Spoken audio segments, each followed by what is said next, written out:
All right, welcome again to the annual meeting for KEMA, the Keystone Emergency Management Association. We're going to do roll call. If you go to the chat, there is a link post in for you to sign in. I'll bring that up again later in the meeting. Other than that, President Mertz, it's all yours. Thank you, Bob, and good evening, everybody, and thank everybody for joining us on a Wednesday evening. I don't know what it's like in the rest of the state, but I know here in southwestern Pennsylvania, the temperatures reached about 60 and it was beautiful out. So for a change, so I'm glad that we can bring everybody together and nobody's out lounging on their outdoor chairs and or cutting the grass or anything. So thanks again for joining us. We got a designed agenda for us to go through tonight. There'll be plenty of opportunities to ask questions or continue further discussions as we go through the meeting. You know, as president, I have to say that it still continues to be challenging. This is our second video meeting that we've had, and you know, all because of the COVID and the pandemic and the issues that you have there. I think that we get a lot more out of face-to-face meetings, networking, relationship buildings, and everything else that there is. I always said that the best tool in an emergency manager's toolbox is the shaking of a hand. But we can't do that just yet. And I'm hoping that for 2022, we'll have that opportunity. But again, I welcome everybody here, and we'll go into the meeting. We'll start with the Pledge of Allegiance to the flag.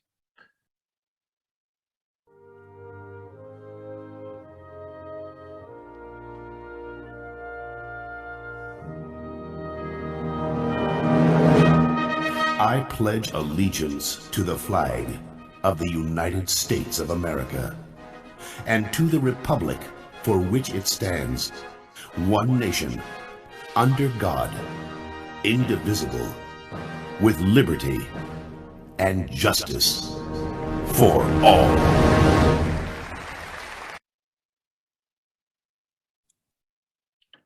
Very good. And thank you, Bob, for that little extra video clip.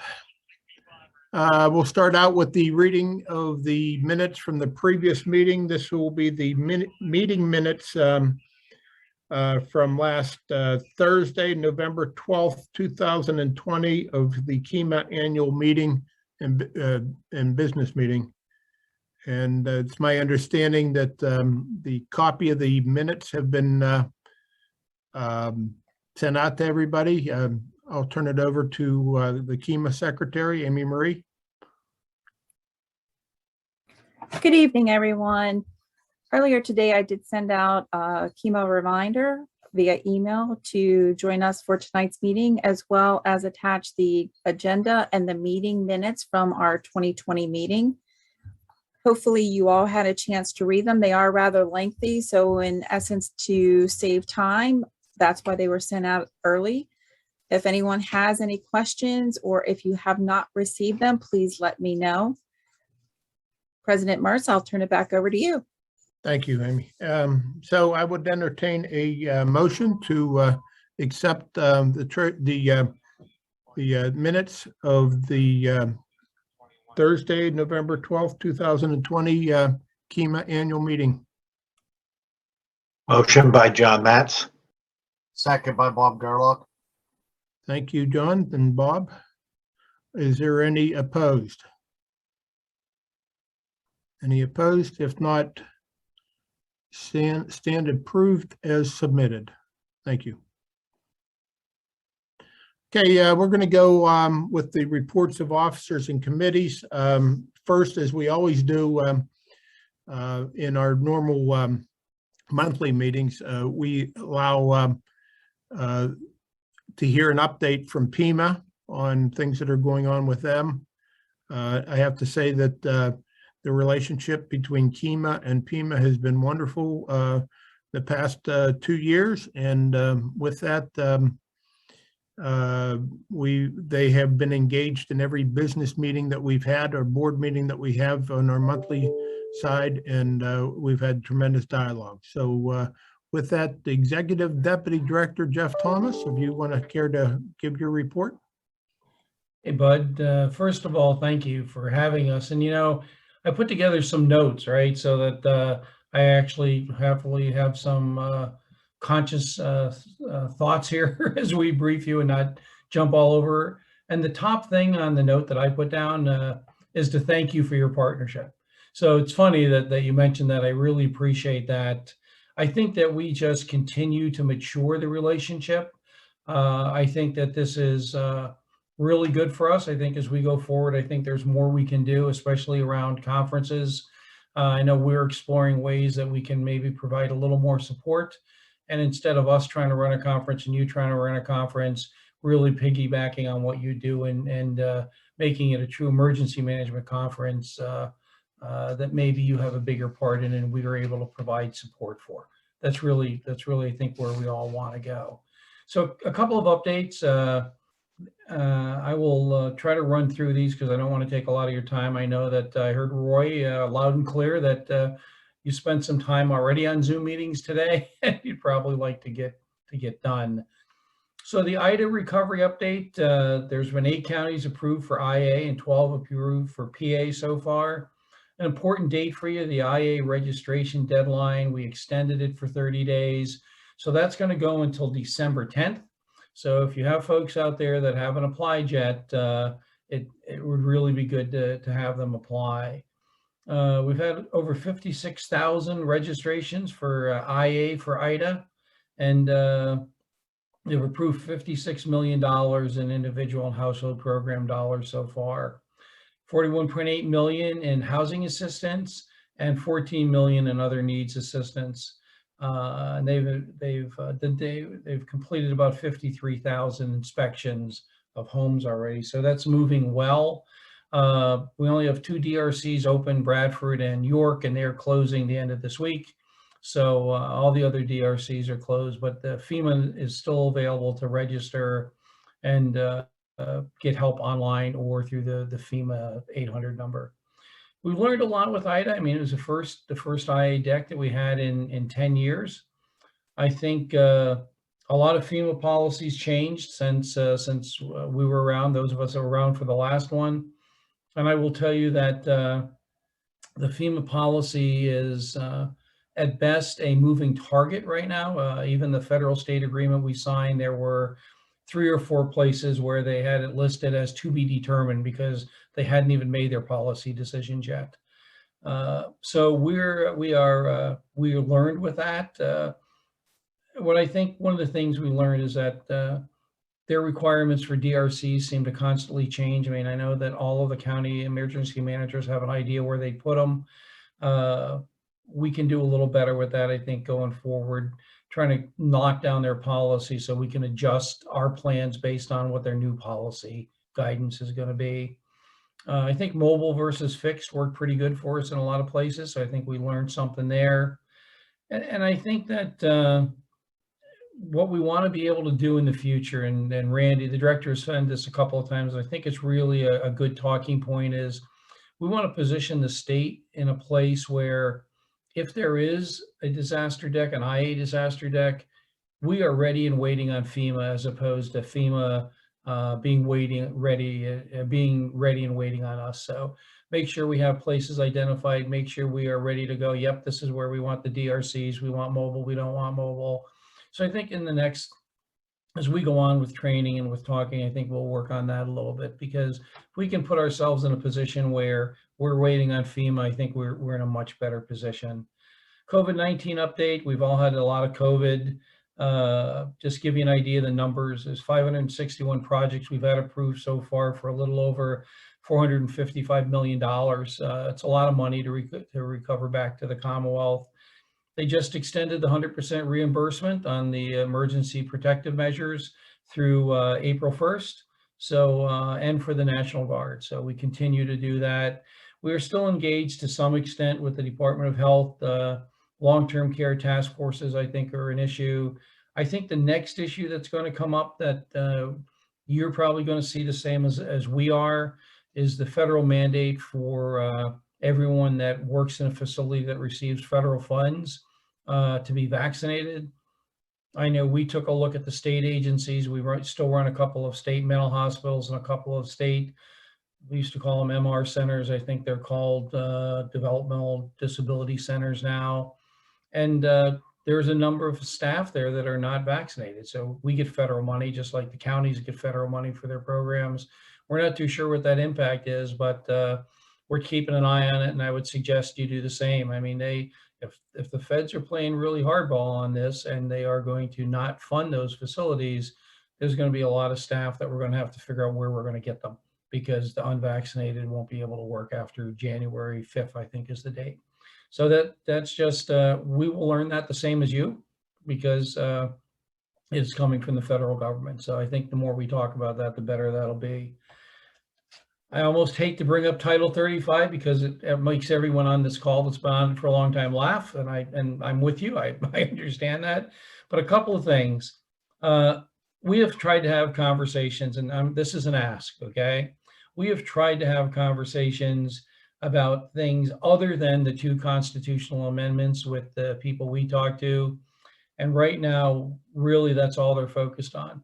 We are in the struggle just trying to make the 5 types of disaster something that we can live with.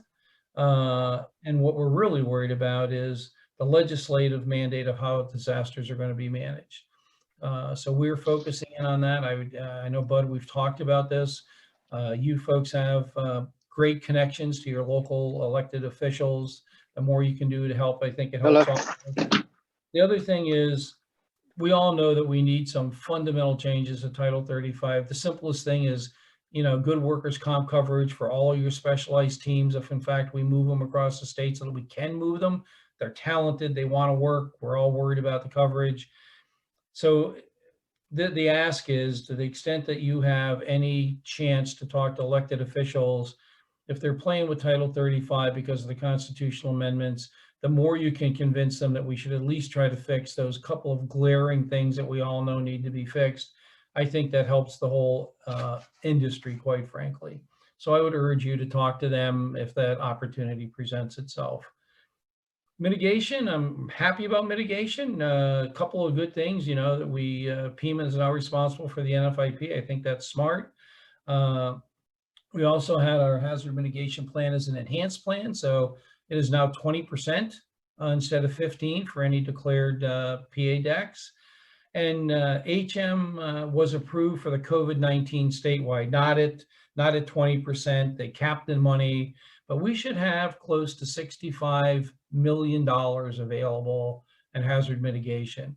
I know Tom Hughes is putting out a timeline, and Tom's phenomenal. He's really doing a good job with this.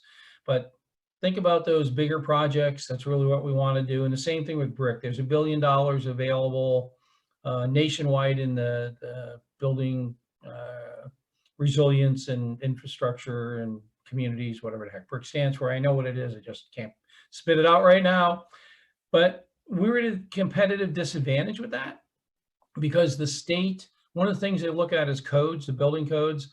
Our state building codes for flood are antiquated, and they can only change them every 3 years, and they did not update them the last time. So a lot of your municipal or codes are better than the state code. One of the things that we are doing is we are looking at that, and we have that standard code out there that we ask the municipalities to adopt. So when we are sending in our BRIC projects, what we're trying to do to overcome that is letting them know that, hey, but for these communities, although the state has some, could do better with their standard building codes, these communities have adopted codes that are at least at the 2018 standard, and we shouldn't be penalized for that, because this is all a scoring game. So the more you can talk to your municipalities about adopting those codes, the better off it is. The more data you can help Tom and his folks put together so that we can compete nationally for the $1 billion, I think the better we're all going to be. Grants, we expect from everything we hear. I was on a listening session today, which surprised me. So the cybersecurity part of the grants, the 7.5% requirement was 5% last year. What the DHS folks said, the evaluator said that they disallowed 30% of all the projects that were sent in because they weren't specific enough. So I don't think that's going to get any better, quite honestly. I think that it will get tighter and tighter, and we're all going to have to make sure that our projects that meet those the spending requirements by DHS are locked down and maybe a little more detailed. That's what they're looking for. Matter of fact, I just signed a letter today. We had some money held from a couple of the task forces because their projects were not detailed enough. We added the detail and just sent it and asked them to release that money. So the feds are serious about that, which means we're going to have to be serious about it. So I think that as you're putting together your projects, those of you that are involved in that in the task forces, more details is better, because that's really what they're looking for now. WebEOC rollout. I think all of the state is now going to WebEOC. I think there is a South Central version because they already had one. Southeast bought a version, and everyone else is on PEMA's version. But I wanted to address this. I talked about this at the ISTs. So right now, PEMA has 750 licenses for WebEOC. The way WebEOC looks at licenses, it is concurrent users on the average per month. So we can have thousands of people. It just depends on the average number of people logged in at the same time in a month. Right now with our 750, we're running around 500. So there's space there, but as we bring folks on, there'll be more. And we don't want to go backwards with especially the counties that have done a great job of integrating down to the local municipal level with the crisis management system. So what we are doing is we are buying another 250 licenses, and PEMA will maintain 1,000 licenses. Again, that's 1,000 concurrent users on average a month. It's not just 1,000 people. It could be a lot of 1,000 people. And they don't just shut you off if you hit that. They tell us, and we have to buy more. What we'd like to do is we are going to pay for that, right? PEMA's paying for that. If we bump up against the 1,000, if we start to do that, then at that point in time, we're probably going to have a conversation with the counties or the task forces that are using the ones that are going down to the municipal levels to see if we can share some of those costs. But I think it's going to be a long time before we get there, Bud, because I think based on what we're seeing now, unless you have everybody that has it logged in every day, all day long at the same time or using it, I think we're going to be pretty good with the 1,000 license, but we'll see where it is. But for now, the good news for you is it lets you do with exactly what you have been doing. Lets you go down to that municipal level, and you can manage that within your own county. So that is that for those things. Just a couple of other things on the next gen 911 front, because it really is has a lot to do in the western part of the state. So the 1/3 of the Western PA is where we're focused right now. We're on target to have the first PSAP, which is Butler, cut over to the next gen 911 services in April of 2022, which is really not that far away. So I know Jeff Boyle and his folks are really working extremely hard with that to get that done.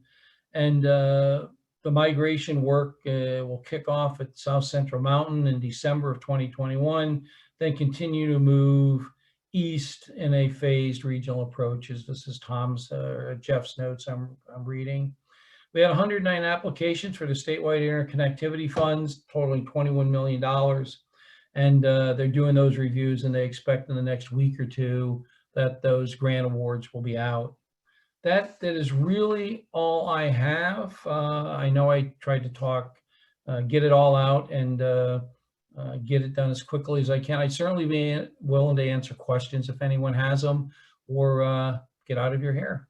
Let you go on with the business of the association. I just want to make a comment about the DRCs and your approach as far as to be ready before FEMA readies. And if nobody's ever experienced, the aftermath of what the disaster survivors go through.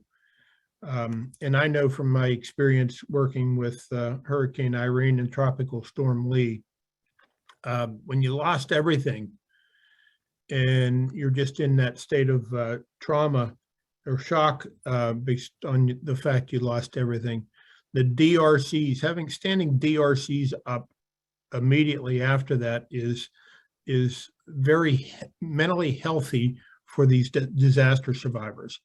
You know, it's they go through that point where they or like grieving losing a lost one, where you know they're in shock for a while, they can't even talk, then they cry, then they get angry, then they start to work, and the DRCs help facilitate all that. So I just really want to comment, you know, no matter what level you are in emergency management, when a disaster strikes, and like what we dealt with for Irene and Lee, and I'm sure that you dealt with for Ida, the fact is that having those DRCs is mentally healthy for the disaster survivors, and I applaud your approach.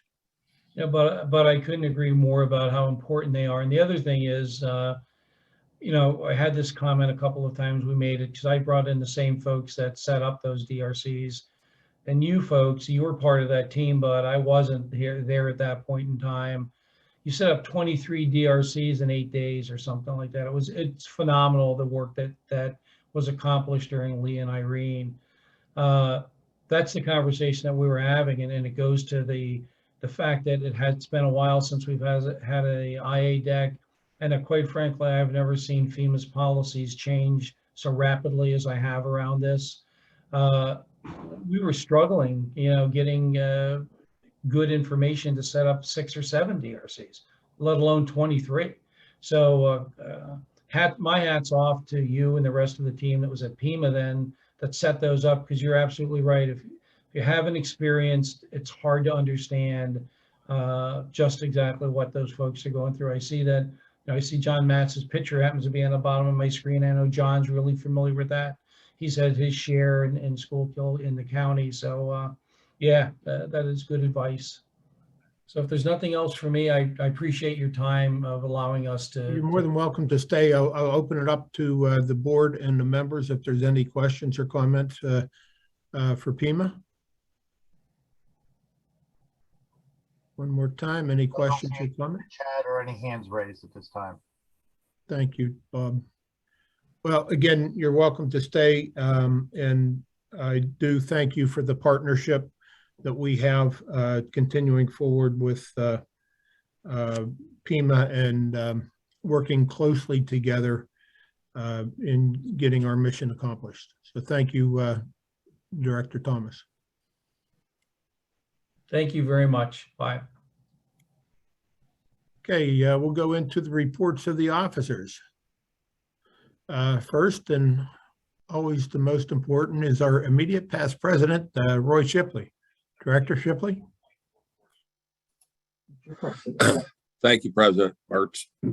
I just want to take this opportunity to thank everybody for getting on, but I'd like to really thank the rest of the KEMA officers for keeping the momentum going and continuing to build our relationship with the state, especially since we've all been doing the Zoom meetings and the Microsoft meetings and such. I mean, and as you said, President Mertz, we'll be glad next year when we can meet in person and have that networking opportunity, because again, that is very important. And one thing I would like to add, since you and Jeff was talking about the DRCs and stuff, and I believe he is on my VOAD chair, Greg Crosley, who's very active in the Western area VOAD, has been elected to the position of secretary for the state VOAD, and I'm sure he'll bring a lot of expertise and help and share his knowledge on the state level, not just in the Western area or in Fayette County.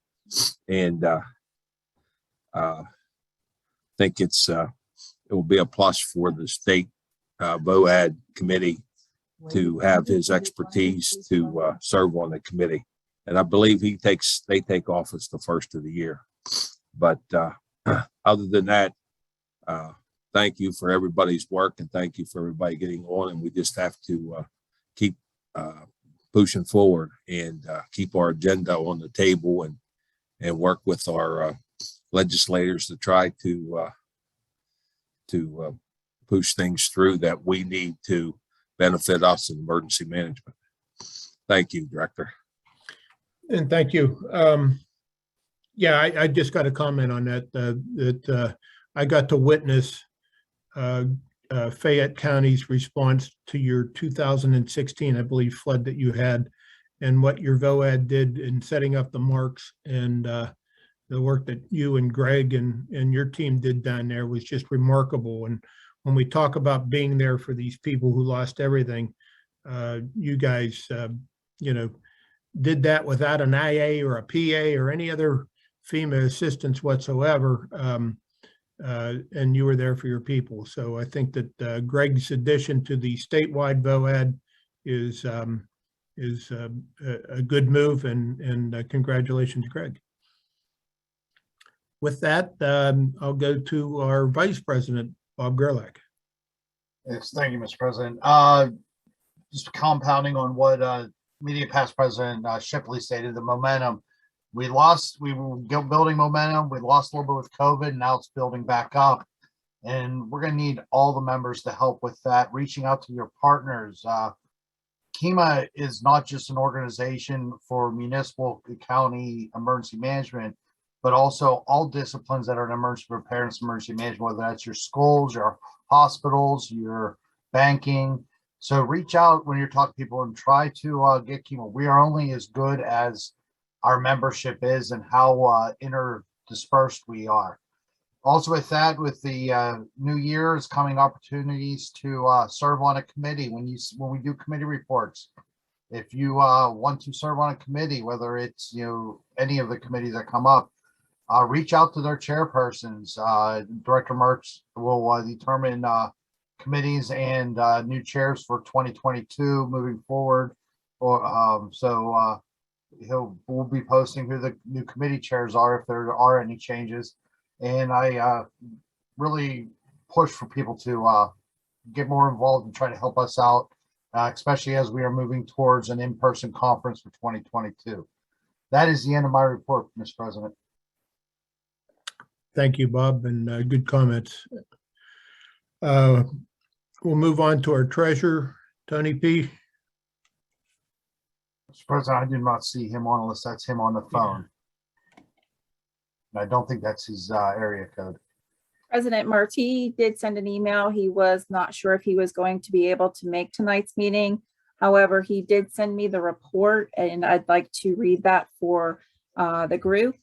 As of October, the end of October, I should say, in the Wells Fargo checking, there's $43,938.67. In Wells Fargo savings, there's $494.27, making a total of $44,432.94. First Commonwealth CD, there is a value of $13,916.67. With those two combined gives a total as of the end of October of $58,349.61. There were no checks issued in the month of October, and other than paying our member planet administrative tool of $742.52, that is the only that was the only thing that was paid. That was the only item paid for the month of October. And with that, that would be the treasurer's report as of October 31st, 2021. Thank you. And with that, the treasurer's report being read by the secretary in his absence, I would entertain a motion to accept the treasurer's report. Bob Gerlach will make that motion. Thank you, Bob. A second. Eric Brewer, second. Eric Brewer, second. Thank you. Any objections to the treasurer's report? Any objections? If not, stand approved as read. Thank you. And that leads us right into our secretary, Amy Marie. Thank you, President Mertz. Other than echoing Bob's comments about membership, again, we can't do what we do without our members, and please reach out to those that Bob mentioned for added support in KEMA. It's a very worthwhile organization, and as he said, we are making up for lost time in the last 2 years with the pandemic. So we are looking to go full throttle in 2022.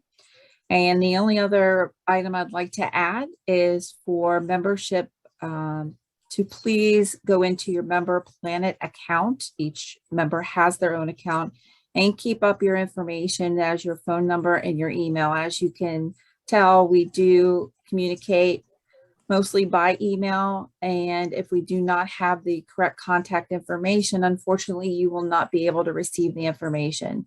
So please take a few minutes just to go in Member Planet, update your information, and we look forward to serving with you in 2022. Thank you, President Mertz. That's the end of my report. Thank you, Amy. All right. Oh, okay. Next on the reports is the president's report.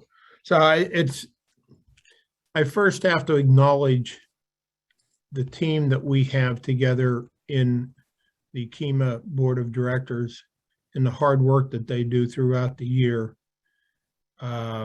keeping things together. There's an awful lot of work. I mean, you look into this meeting that we're hosting today and the amount of dialogue that goes on between the board members just to put this off. And I know that when we get into committee reports, we'll talk about the conference that's currently going on right now and all that work that goes in. To echo, you're only good as the people that you're surrounded with. I'm surrounded by a lot of great people to be able to put that forward. But we can do better, we can do more, we can achieve our missions with more engagement.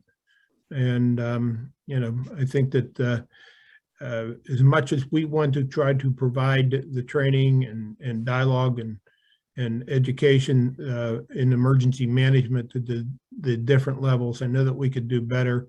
And we would anxiously like to hear more from our membership, suggestions, and as well as volunteers going forward.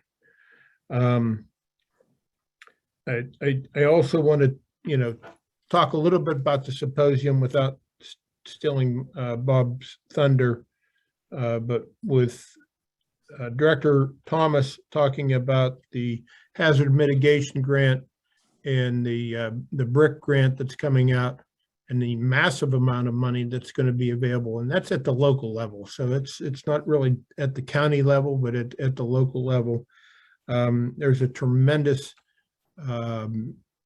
podcast that we have in our symposium given by Tom Hughes that explains the steps and the processes.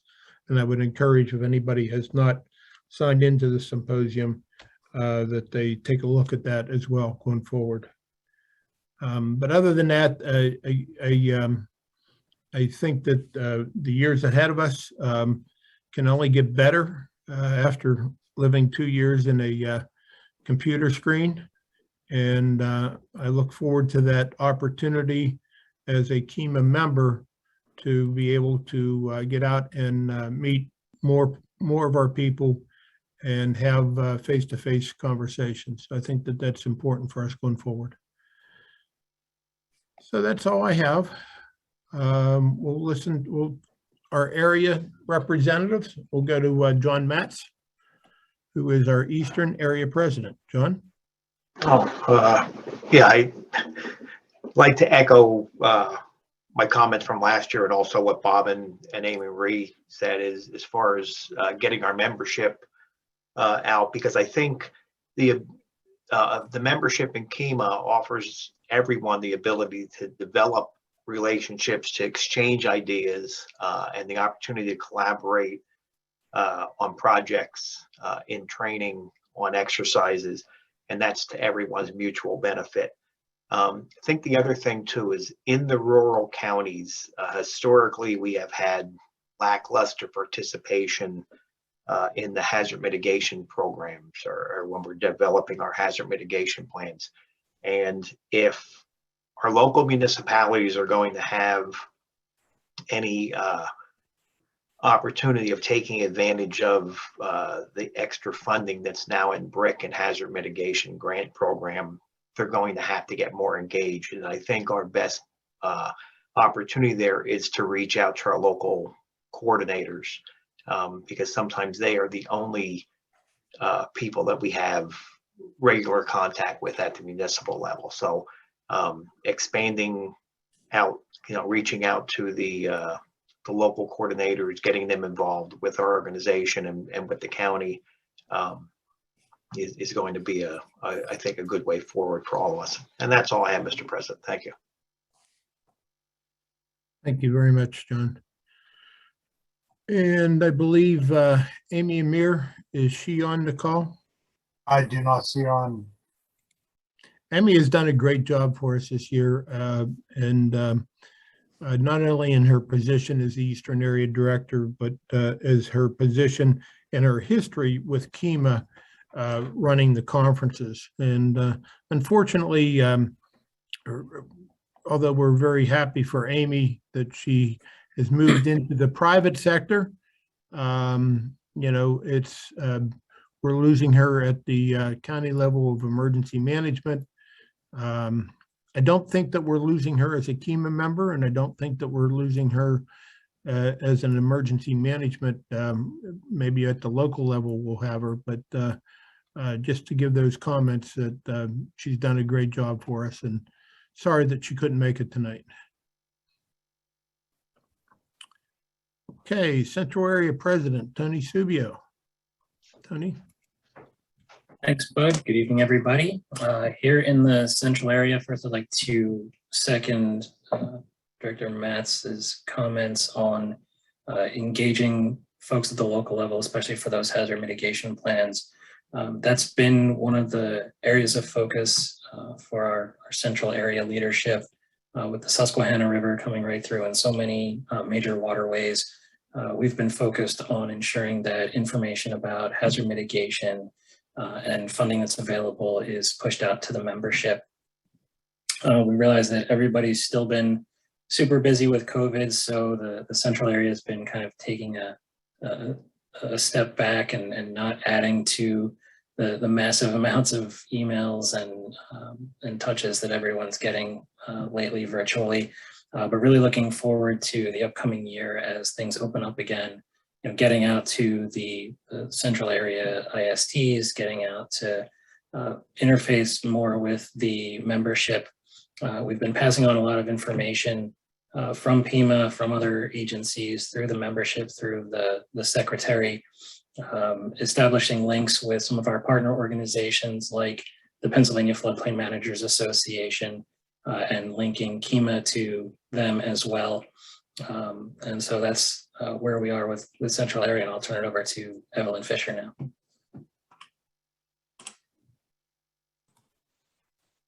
Good evening, everybody. I can't really add anything to improve upon that, Tony, except that I have been also sharing whatever I get from KEMA that I think is helpful to the central area membership. I certainly share it. But all I can say to you is, Bud, we did not get 60 degrees here in central area, but we are looking forward to it tomorrow. And I'll report further on the strategic plan a little bit later. Thank you, Evelyn. Okay, Western Area President, Director Alan Clark. Good evening, President Mertz. Echoed a lot of what colleagues have said about with 2022 and hopefully the decline of COVID. Really would like to reach out to those chemical industries, healthcare, the prisons, anyone that deals with emergency management should be a member and belong to KEMA and participate and work together. Also, I'd like to see with Title 35, I know it's later on the agenda, that KEMA and PEMA come up with a 2-page bullet points, stressing those high-level items that if we can get changed, that'd be monumental in our profession. now turn over to Director Frank Giannetti. Thank you. Director Giannetti?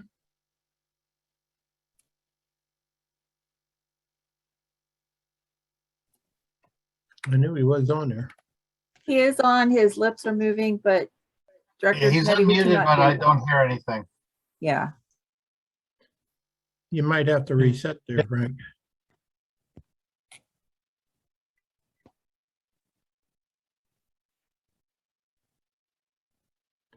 No, we're still not good there, Frank.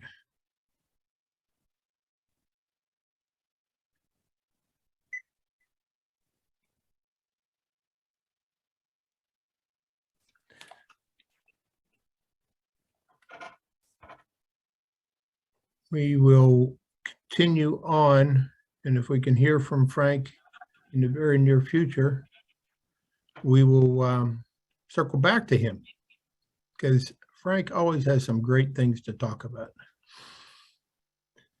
So with that, we'll talk to, well, we have media and public relations. Is Paul on the call? President Mertz, neither of them I don't think are on the call. All I know is things, I know talking with Amy, because of COVID, it's been difficult for them to get together to continue the podcast. I know that's been a plan to move forward, but I don't have any official report from Amy or anyone. Thank you. And that leads us into the KEMA annual meeting / conference. All right. Well, the conference is a go. It is live now. Those that have registered should have received their username and password. This is the conference website right now. The presentations are available on this link here. As soon as it loads up. In a moment here. And we have a good slate of courses. There are some people in the meeting here that are members that have submitted stuff that are on here. And there's a good stuff from all over. We've had people from other states submit. Now this will be open for 6 months. It opened on Monday. So it will be open and available for 6 months. So you don't have to, it's not a live conference. You're not limited on time. You can watch the videos whenever you wish to. Right now, as of yesterday, I received a report from our support IT, and we've had a total of 53 people in the first 2 days log in and watched a total of 2.65 hours of presentations already. So the conference is going on, and if you have not registered yet and you do want to get involved, you can go to the KEMA website, the KEMAconference.com website, and you can click on the link here for the registration. It's now open, and it'll take you right to the registration link. Last thing I have to say is we have already reserved the Blair County Convention Center, Altoona, PA, for 2022 and 2023. The save the dates are October 22nd through the 25th of 22 and October 14th through the 18th of 2023. And we just waited till the Penn State football schedules came out, so we weren't competing with any of that. Other than that, that is the end of my report, unless anyone has any questions about the conference.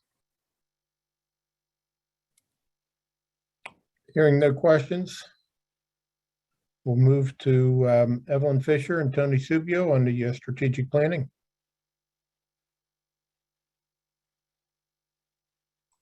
Want me to go, Tony?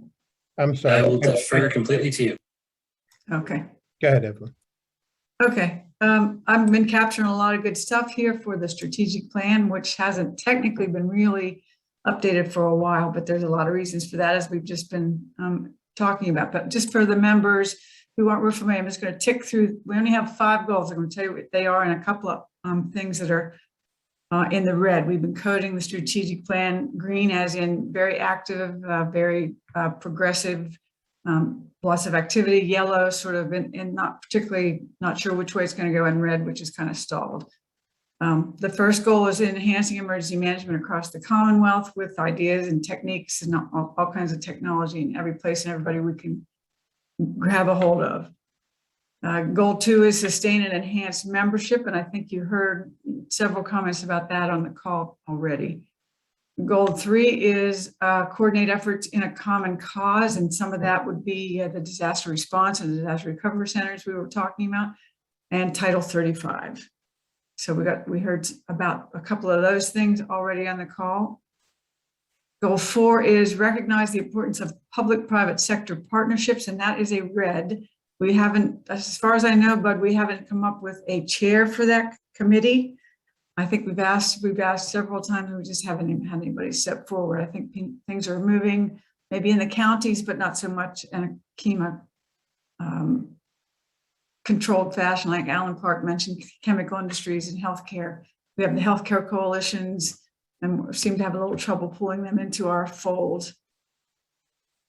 And then goal 5 is recognize and reward peers, and that one's always green, the KEMA awards program. So the only one that's really red is public-private sector partnerships, and a little bit of yellow going on in memberships.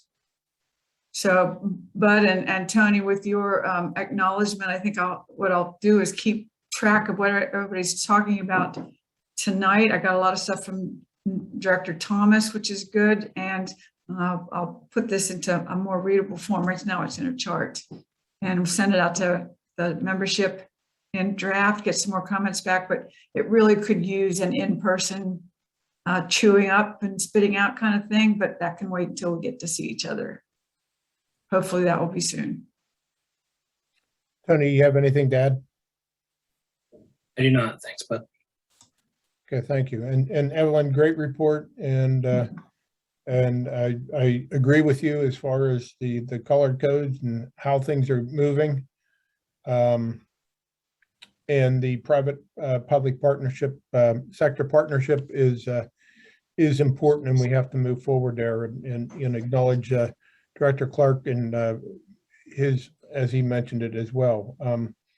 Probably right now is about the best time if we can find a good person to lead that chair of a committee, because I know that we would have the full support of KEMA, and with Molly Doherty being in the business operations, that we would have a lot of good support on that side too. So I will plead out to the membership. I'm taking volunteers for committees, as you see them listed here. And we do need to create a public-private sector partnership committee chair, and reach out and work with KEMA on building that up. I do know that in one of our meetings, we did ask Molly to, I was just seeing if she was on or not. She's usually on our calls, but we did ask Molly if she would send out the information to the private sector that she deals with, and encourage participation. We sent her the flyer, and that did go out. I haven't heard anything back yet, but again, it needs somebody to be focused on as a committee chair to work with her to drive that issue. I agree, especially with all this mitigation money coming. Exactly. Yeah. President Marks, one thing I do remember talking with Molly about that is we were thinking about doing something along with community lifelines to get all the different sectors and maybe reach that way. And then with COVID and other things really fell off. I'll work on something and get it to you and the rest of the board, hopefully within the next month or two. Perfect. But we're taking applications for committee chairship. If anybody wants to work, please reach out to me. Thank you. Next committee, the mentorship, is Elizabeth on? Liz? I do not see her. So Liz, another person, great person. She was there. She was KEMA's savior for the during the height of the pandemic. She was there doing her coffee shop, her coffee break broadcasts, and she did a great job. The attendance was in the hundreds, and she changed jobs, and I think that we just need to reconnect with her. She still has the desire to continue forward with that. We need to reconnect with her and get them back on track again. Thank you. Next, membership. Amy Marie, you have anything on membership other than what we've been talking about? The only thing I'd like to add, President Mertz, is that Todd Lake, as you see, is part of our membership committee. He is going to reach out to municipal coordinators and try to get a subgroup for more participation and more awareness of KEMA to the municipal level. So that's something that's exciting that we're looking to expand upon in 2022. Other than that, I have no other report for membership. Thank you. Amy, did you say Todd Lake was going to do that outreach? That is correct, Todd Lake. Okay, that's great. All right, just a reminder for those of you who did not sign in already, if you go to the chat, you can click on a link, or with your mobile device, you can scan the QR code so you can sign in for the sign-in sheet. Now we're moving on to unfinished business, President Mertz, and I believe this is the only thing we have, and it was already discussed. I'll leave that to you. Yeah, I mean, it's been discussed. It's an unfortunate time right now, as the priorities in Harrisburg, based on Title 35, seems to be more focused on the response to the pandemic, trying to get our issues. I will say though that as the KEMA board and our legislative committee that has been put together with KEMA did travel to Harrisburg, and we had a sit-down meeting with Senator Stefano's office. And Senator Stefano, if you don't know, is the chair of the majority chair of the Senate Veterans Affairs and Emergency Preparedness Committee. And we had a long discussion with Nate Silcox, who is the executive director for the Senate, leading that committee as far as the needs of KEMA going forward. We've worked with conversations with the legislative affairs director for PEMA, understanding their priorities and them understanding our priorities moving forward as they're in Harrisburg, and hoping that, you know, they have the opportunity to push forward too. Lastly, I think it was just last month, I got the opportunity, as well as a couple other county directors, had the opportunity to sit down with Senator Stefano personally, one-on-one, to talk about our issues. And not only our issues on emergency management, but our issues on the 911 legislation, as well as some issues that we've picked up on the hazardous material side and the SARA legislation. So I know that myself, I believe Director Shipley and Director Landis from Fayette and Somerset, respectively, they all had the same meeting with them moving forward. I believe that his intent is to work with us and help us out. We have another year of this committee before they go into their, new elections come in and that whatnot. But so I think that, we have a full year of trying to get some things pushed. Repeating Director Thomas's plea, the best way to do this is to get with the individual House and Senate members in your area to talk about it and move forward, and encourage them to submit legislation or endorse our agenda going forward.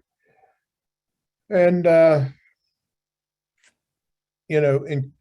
that's where the push needs to be. It can't be, you can't expect PEMA to do it, but us as individual citizens can have that drive. So with that being said, again, acknowledging Alan Clark's comments, we'll put together a paper based on some of the priorities that we want to see as and agree upon it as on the KEMA board, and push that out to the members and encourage them to do your own campaigning with your locals. Okay, new business. Travel policy for executive board officers. And this doesn't require a vote. It's already been voted on by the membership, but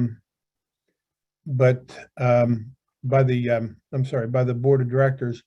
However, we want to be transparent, and I will ask our vice president to brief us on the travel policy that was approved. What was approved was a travel policy that will reimburse officers for KEMA business if it's not already covered.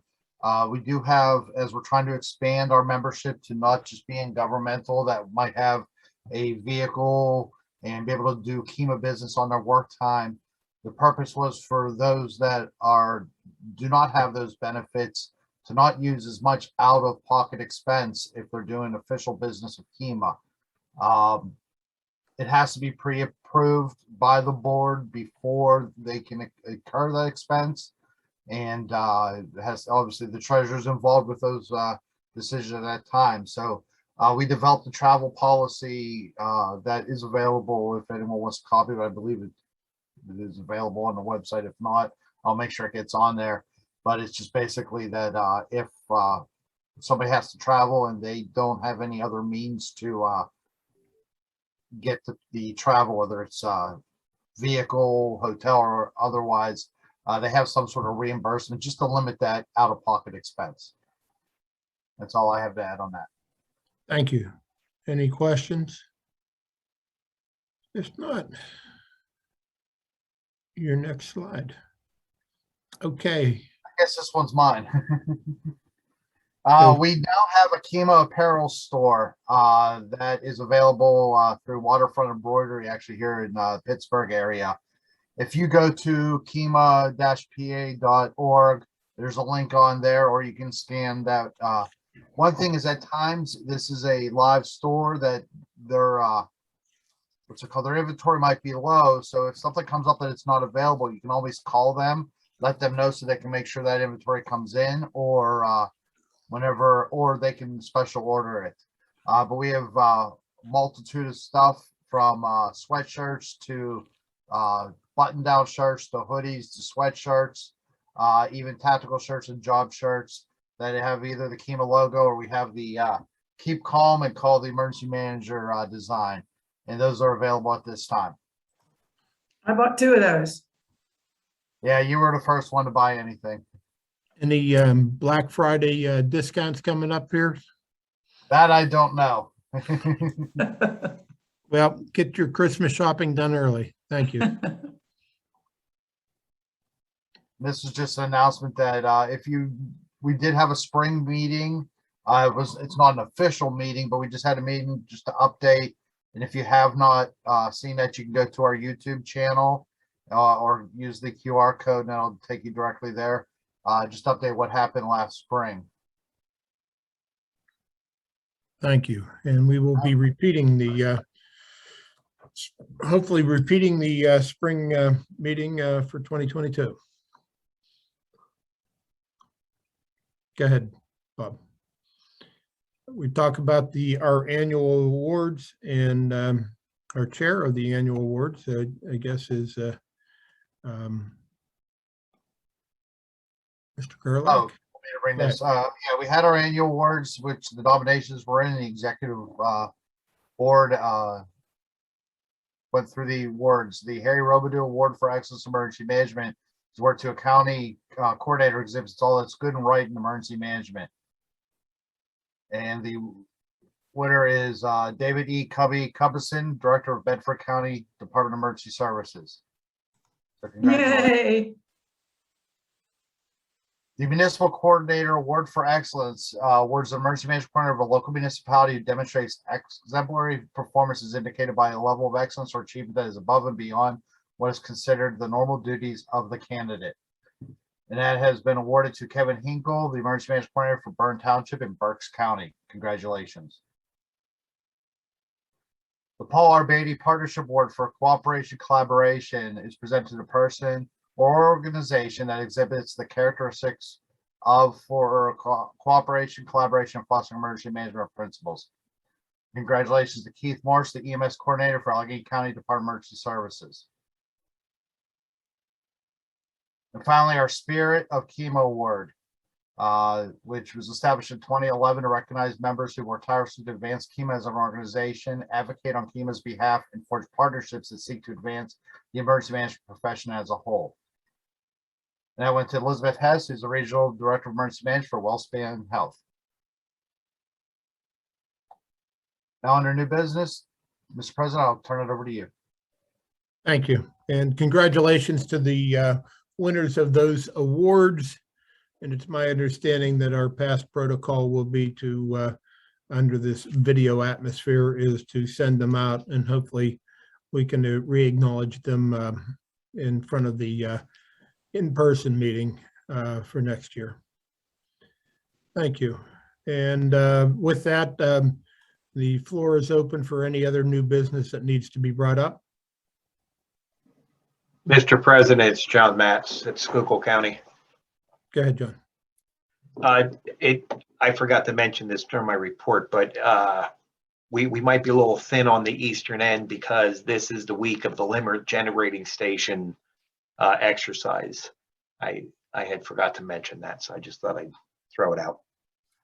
I've seen that the post on Facebook, and they're definitely well involved in activities there. Thank you. Any open discussions, need for new business relative to KEMA?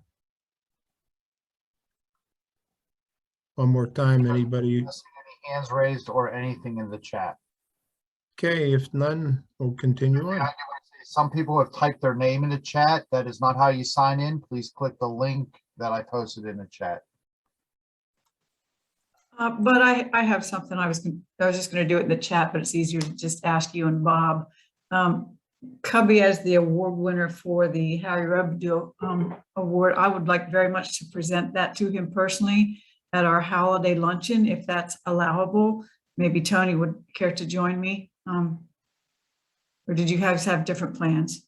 Well, No, Tony P, I believe, orders them and pays for them. I don't know if he has them shipped directly to him. So we'll have to get in contact with him and coordinate all that offline. Okay, very good. Thank you so much.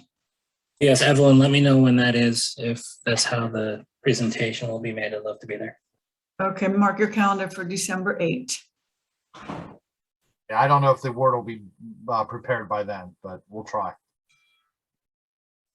All right, then moving to officer elections. All the positions that are up for election this year is president, secretary, and each of the area directors. We've had one nominee for each position. I have contacted each of the nominees to make sure that they did accept the nomination.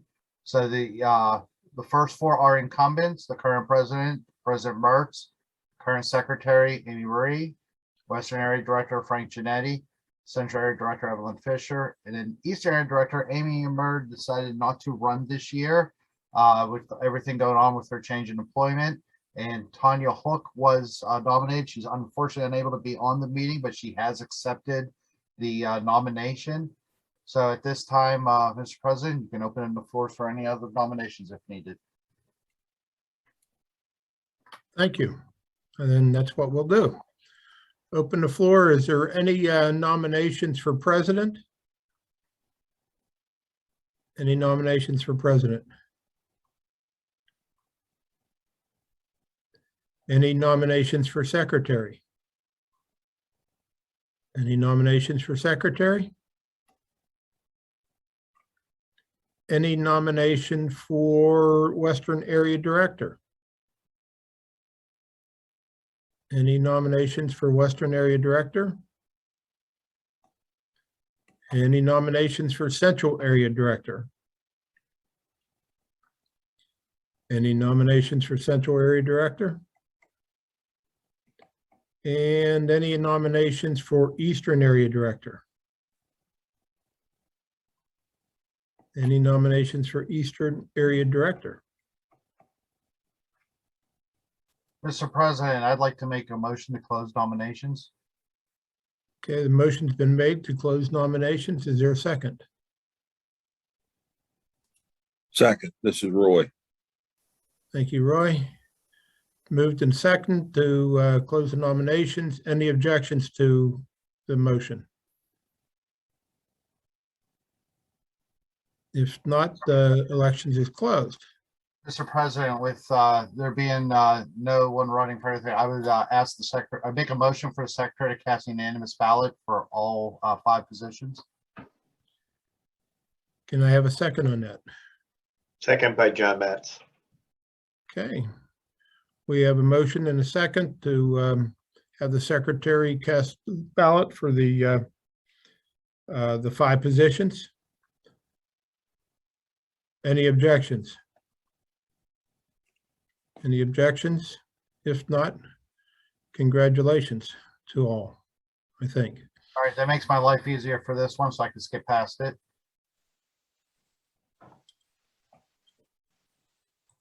Okay, now we move to the interesting part, and I hope that we have some dialogue here.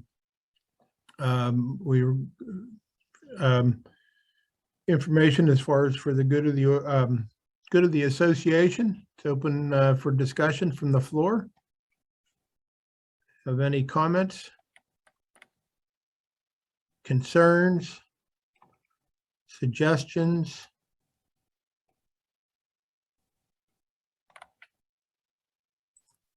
I think we all can't wait to just get back together again in person. Yep, well, that's definitely where we're going to be. Okay. President Martz, were we able to reconnect with Frank Genetti? Yes, Amy, I'm on now. There he is. Good to hear from you. So we've been anxiously awaiting for your report for the Western Area Director Genetti. Can you? I didn't want to jump in there and prolong things because my colleagues all said everything that I wanted to say. But as the KEMA representative for the 911 advisory board, I did want to mention that it's really important that the KEMA members pay attention to the 911 legislation and the next generation 911 activities that are going on. We're definitely going forward. We've created some new groups we have in southwestern Pennsylvania, and there's been some new groups created across the Commonwealth to vote on 911 matters and to continue to discuss the 911 legislation and the next generation 911 things. So it's really important that we're paying attention to those things. There's numerous issues. There's numerous, lots of dollars at stake. And so in addition to all the things that my colleagues said in their reports, the 911 legislation, the next generation 911, the GIS issues that we have across the Commonwealth, those are things that we really need to consider. So I hope everybody stays focused on that. Thank you, Mr. Chairman. Thank you, Frank, and thank you for that addition.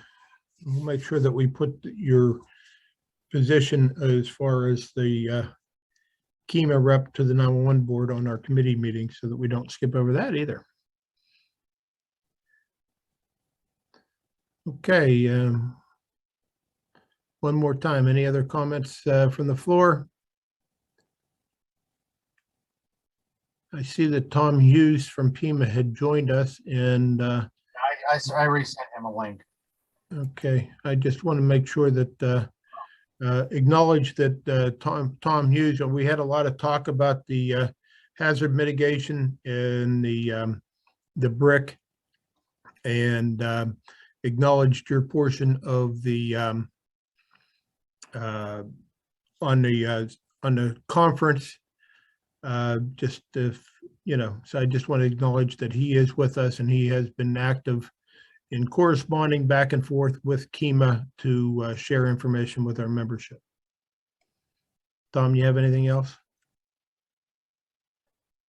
No, I appreciate the information you guys are sending to me too. And just to let you know, just to give you an update, we got for BRIC, FMA, and the hazard mitigation grant programs, probably more letters of intent and interest that we've ever gotten. We're at 292 as of yesterday for those 3 programs. And so there are a lot of good projects that are coming in, and for BRIC, some very large projects. So kudos to you guys for getting those in. And we're working through the tropical storm Ida right now and the COVID-19, and we're going to have about 10 million for project scoping, which is if the municipalities aren't ready to go to a project yet, that they can use that funding to kind of scope out what they're trying to do, look at the alternatives, figure out the best solution, take a project right up to pre-design. And then also we're moving all the hazard mitigation grant program plans, all the plans that were in BRIC, because there's a 25% cost share. We're moving them over for the counties over to HMGP, and that's going to be about 3.5 million. So there should not be any local share for the counties. So it's kind of some of the stuff we're doing right now. Thank you, Tom, and I appreciate the partnership that you have with KEMA in sharing information and keeping your projects rolling. Thank you. Okay, since I had to drag that out, hearing no other open discussion, I guess it's time to entertain a motion to adjourn. Mr. President, I'll make that motion. Bob Gerlach. Thank you, Bob. Can I have a second? Second, Sean Kaufman. Thank you, Sean. And moved in second for adjournment. Any objections? If not, I'll hope to see you in person next year. Hope to see you sometime for our spring meeting as well. And anybody interested in getting more involved, please be sure to reach out to me. Thank you. Meeting is adjourned.